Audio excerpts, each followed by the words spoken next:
I think you shot a 62 in Mexico. What did you learn about following up a good round that you might be able to use tomorrow? Whew. Man, I was going to just kind of get out of here short and quick, but now you're asking. It's a great question. Go ahead and go have lunch. Forget it. No. Never mind. I thought I did a really good job in Mexico. I had a couple on Saturday and Sunday. I had a couple mud balls, and then just didn't quite get as comfortable as I was even Thursday and Friday on a few tee shots. But I really felt like I handled it well. I didn't start, as I've talked before, kind of crying and whining that things aren't going my way and I'm, hitting poor shots.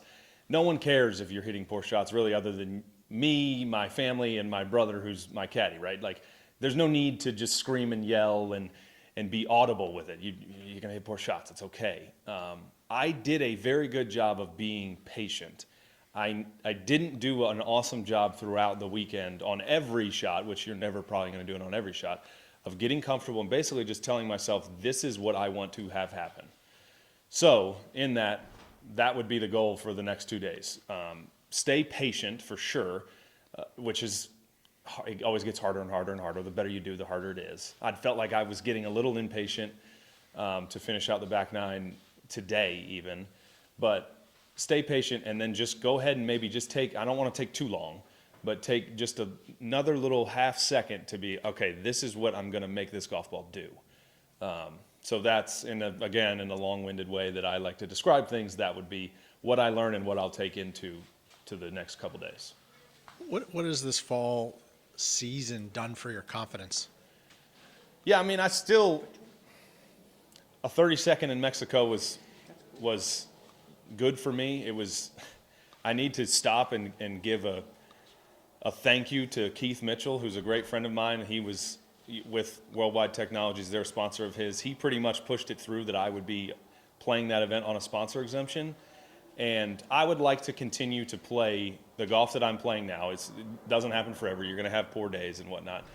But truly, a friend like that, reaching out, getting me into that event, I feel like it's really close to having changed my career.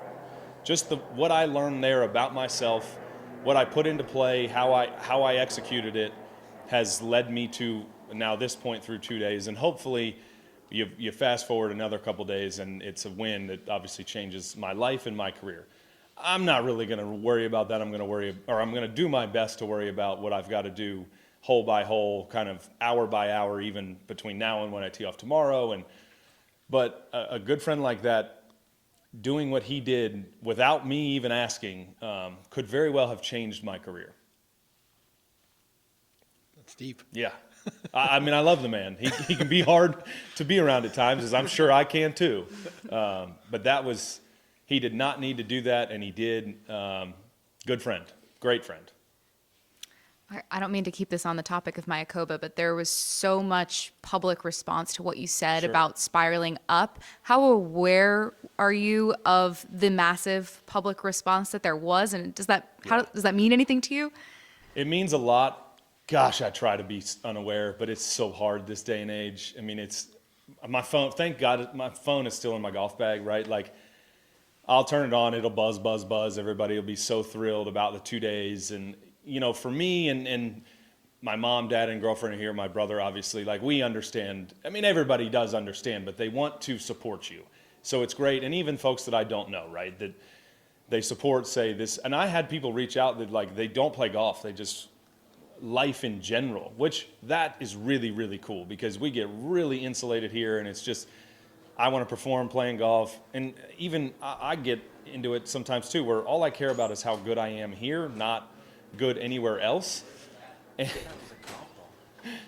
more friends. Yeah. Many fans. Yeah. I'm sure they listened. But having people reach out and say that had helped them in their everyday lives kind of reminds you that, okay, well, I need to do that when I leave the golf course too. Like, I need to be a good boyfriend, a good son, a good brother, which I'm sure I could always be better. The golf side is very good right now. I'm trying to continue to get better and better and better outside of golf too, because that will just kind of take care of pretty much everything. Have you even pretty good, or today kind of out of the blue? No, I've been putting really good. And was there a turning point in that part of the game at any time in the past? No, it's usually pretty good. I feel like I have very good touch, and I feel like I read the greens really well. So that should be pretty easy. The only poor putt I hit today was kind of the first one that I had that was slow, and I just kind of laughed. I left it like 2 feet right and 3 feet short from like 18 feet. And I just kind of laughed at myself. I was like, I really tried to get myself to hit that one hard.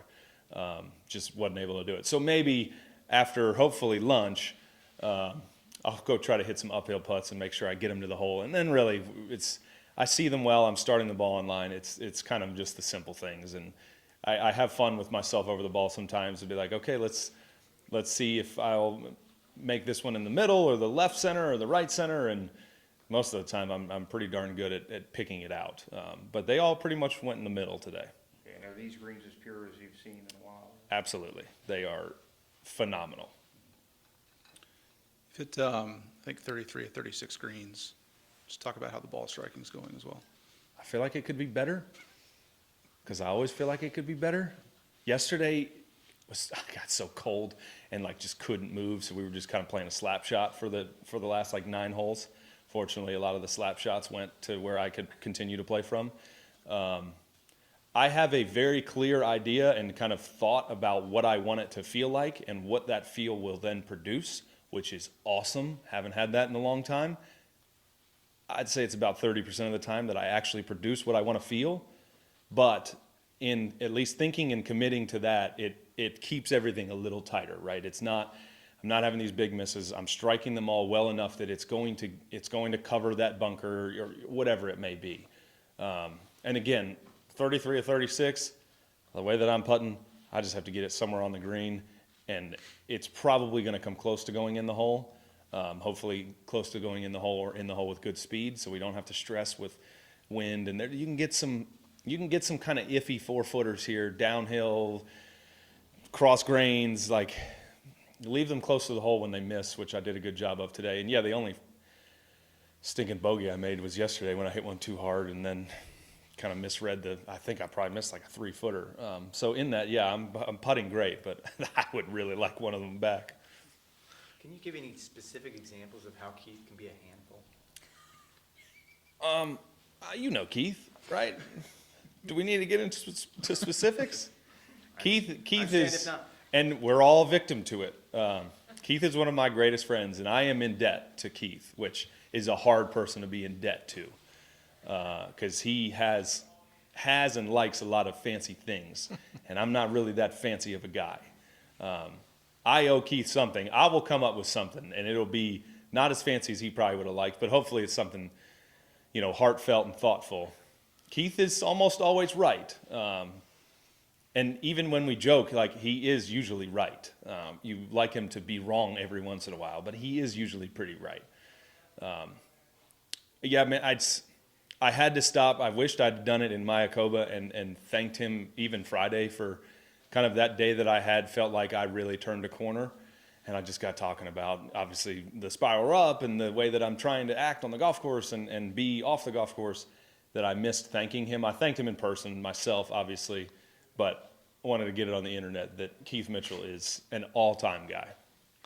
Another one of your buddies, Joel Damon, right in the hunt here, right on your tail. Yeah. He's talked about fear. The fear of losing his job has been a big factor in how he's playing. Yeah. You've been in that situation. What is that like to kind of have the job, if not gone, at least change in a way?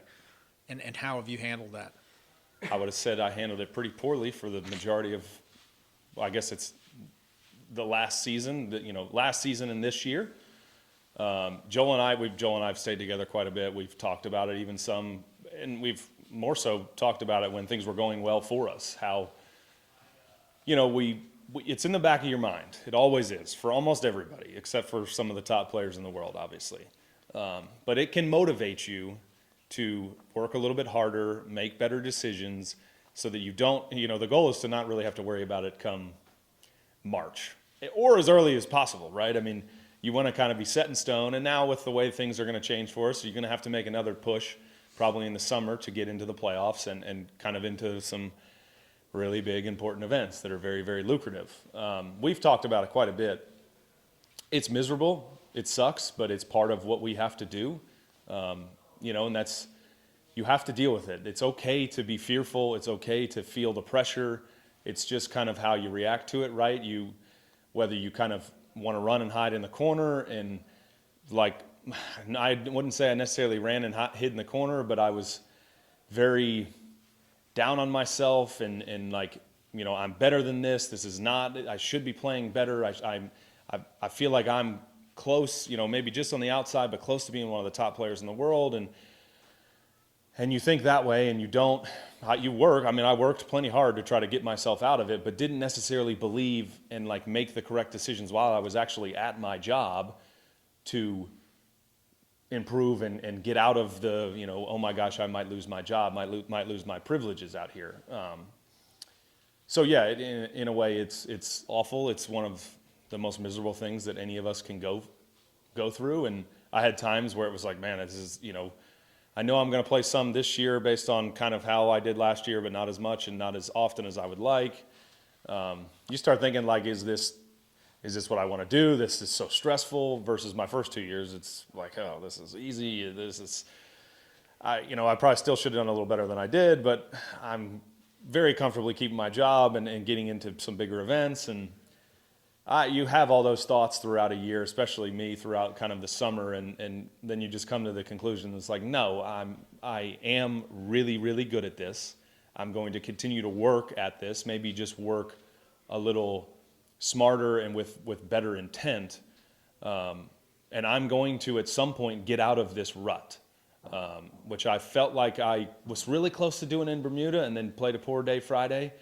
And, a couple weeks ago in Mexico, it felt like I was at least, the tires were spinning the other way. I was going to get out of it and, come here. And sure, I could do a lot of things better that I did this week so far. But I think I'm tied for first place. So you can take it easy, man. Like, it's okay to hit a few poor shots and smile a little bit, joke. I had great playing partners. We had a great time. It's the talking kind of started to wane a little bit as I'm up near the lead in the last, 9 holes that I played today. It's like, okay, snap out of that, man. Like, smile, hit some good shots, look up, interact with people. It's hard to do all the time, and it's going to be hard to do the next few days, but the way that I'm skilled enough right now, and I'm confident enough right now, that if I can do a little bit of those things, I would imagine I have a chance to win on Sunday, which is awesome. On a scale 1 to 10, how much you want to go have lunch now? 10, but I kind of sneaky think they might have already pulled it away. I bet I can find something to eat, but yeah. It can be a little hard to find. These 9 to 11 tea times here kind of mess up lunch. All right, guys. Thank you.